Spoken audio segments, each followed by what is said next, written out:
Donc, news numéro 1, elle est tombée il n'y a pas si longtemps, tac tac tac tac, il serait possible qu'il y ait une version longue d'Avengers Infinity War qui s'appellerait la Thanos Cut, et ceci a été révélé, si je trouve le nom, par Monsieur Starling, qui est l'un des créateurs de Thanos, donc Jim Starling, qui aurait annoncé ça lors d'une Comic-Con. Il a dit qu'il y aurait 30 minutes de plus que dans la version cinéma, et que dans ces 30 minutes de plus, il y aurait surtout Thanos. C'est-à-dire qu'on parlerait surtout du passé de Thanos, etc.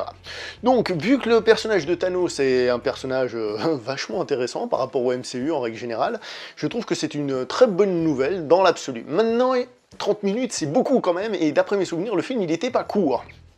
Donc, la question c'est, est-ce que ces 30 minutes ne vont pas déséquilibrer le métrage et l'étirer tellement que ça en devienne un peu longuet?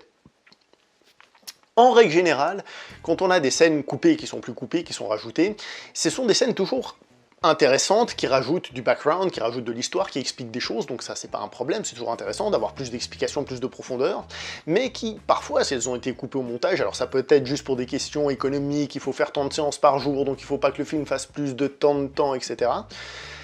Mais ça peut aussi être dû simplement à des questions de rythme, c'est-à-dire que le film, il ait un bon rythme, il soit soutenu.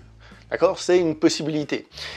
Donc, est-ce que cette version longue du film est intéressante? Sur le papier, oui, elle est intéressante. Maintenant, est-ce qu'on va vraiment tirer des choses super cool et sur le long terme, est-ce qu'on va aimer cette version du film? Là, je suis pas forcément aussi convaincu que cela. Je tiens quand même à préciser un petit détail concernant cette toute petite news. Monsieur Jim Starling a dit qu'il n'est pas sûr que cette version sorte.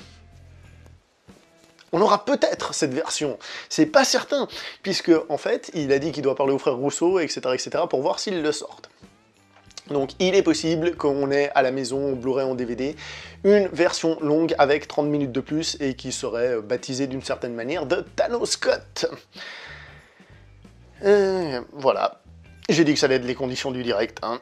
Alors, qu'est-ce que je pourrais dire d'autre sur ce truc? Oui, quand même que c'est intéressant de remarquer que si cette version arrive à sortir, c'est que les scènes ont été tournées, qu'elles ont été écrites avant, etc., etc. C'est-à-dire que dans le script original, soit ils avaient prévu cette manœuvre commerciale, parce que c'est une manœuvre commerciale, hein, te faire aller au cinéma et te faire racheter un DVD bien spécifique, surtout que ça évite le piratage par rapport au cinéma, etc., te faire acheter le DVD, ou le Blu-ray, parce que c'est plus long, etc. Donc il y a le côté commercial en plus, mais que... je sais plus ce que je disais. Bref, j'ai fait une coupe à ce moment-là, parce que là je me suis arrêté, je savais plus ce que je disais, c'est la première fois que je fais ça, en même temps j'ai pas l'habitude. Bref, donc tout ça pour dire que ça peut être intéressant, c'est pas sûr que ça arrive, mais ça peut aussi être contraire à ce à quoi on peut s'attendre, puisque forcément une version longue, c'est pas forcément toujours bien.